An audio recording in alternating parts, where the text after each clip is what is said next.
Sebenarnya kan begini, PDI Perjuangan tidak mungkin mengkhianati cita-cita reformasi. Ketika Ibu Megawati memutuskan untuk memisahkan Polri dan TNI, itu berangkat dari kesadaran untuk membangun budaya sipil, sehingga Polri sebagai lembaga sipil yang dipersenjatai itu diberikan kemandirian, independensi untuk menjaga, mengawal, melindungi, melayani masyarakat dan tentu segala aturan perundang-undangan dan konstitusi secara presisi gitu ya.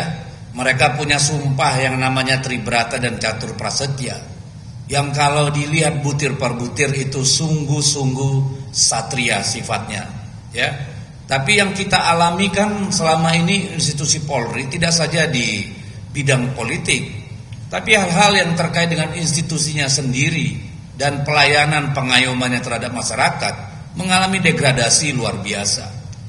Tidak saja di tingkat bawah di mana banyak sekali oknum Polri yang kemudian terlibat narkoba, perkelahian dan segala macam, ya banyak sekali kita temui. Tapi sudah sampai ke pucuk hingga kejadian Sambo kemarin.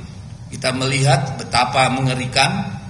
Lalu kita lihat juga kasus di mana seorang petinggi kepolisian, seorang Kapolda terlibat dalam jual beli narkotika. Ya, jadi ini satu teriakan dari nurani kami yang bersih dan jernih, agar institusi Polri ini melakukan introspeksi ke dalam. Apakah mau seperti ini?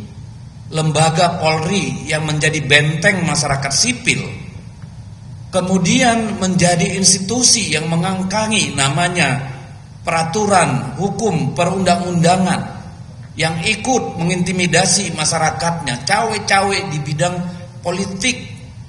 Kalau institusi Polri sebagai benteng masyarakat sipil kemudian tunduk pada kekuasaan, maka masyarakat sipil rentan menjadi korban kesewenang-wenangan. Itulah yang ingin kami koreksi.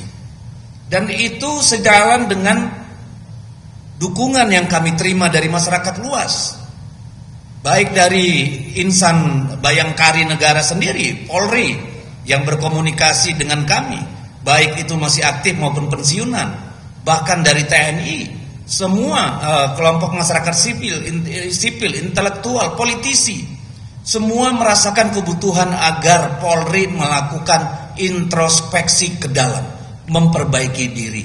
Sebagai benteng konstitusi, benteng masyarakat sipil, Polri harus berbenah. Polri harus mengevaluasi diri. Itu yang kami ingin sampaikan. Jadi kalau misalnya ada 7 fraksi belum apa-apa sudah menolak wacana itu, ya silakan nanti kita lihat bagaimana masyarakat sipil, bagaimana kaum terdidik, kaum intelektual, akademisi. Sebab ini bukan soal politik. Soal institusi Polri yang profesional dan presisi, itu soal kebudayaan sipil kita, soal budaya sipil.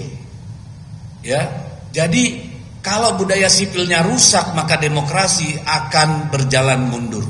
Itulah kepentingannya. Maka saya kira dalam setiap zaman dipersilahkan kita melakukan evaluasi. Kenapa tidak dilakukan dulu misalnya oleh DPR untuk melakukan evaluasi secara jernih?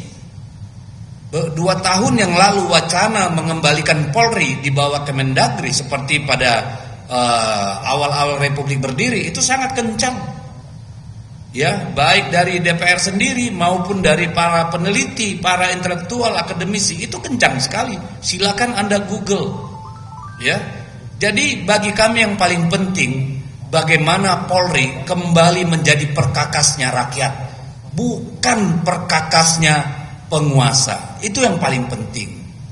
Karena bahayanya akan menciptakan konflik-konflik bersifat gunung es yang suatu saat akan meletup melebihi kemampuan lembaga Polri untuk menangani. Kalau ini kemudian terakumulasi, yang akhirnya akan membuat negara kita terpuruk dalam konflik.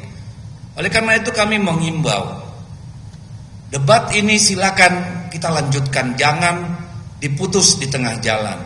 Ini adalah kesempatan bagi Polri mengoreksi diri dan bagi kita semua untuk bersama-sama memahami bahwa kekuasaan itu juga ada batasnya. Apa itu? Aturan, perundang-undangan, etika, moral, adab, itu semualah batas kekuasaan. Dan Polri lah sebagai benteng masyarakat sipil menjaga daripada yang namanya penyalahgunaan kekuasaan. Terima kasih Pak Sekjen.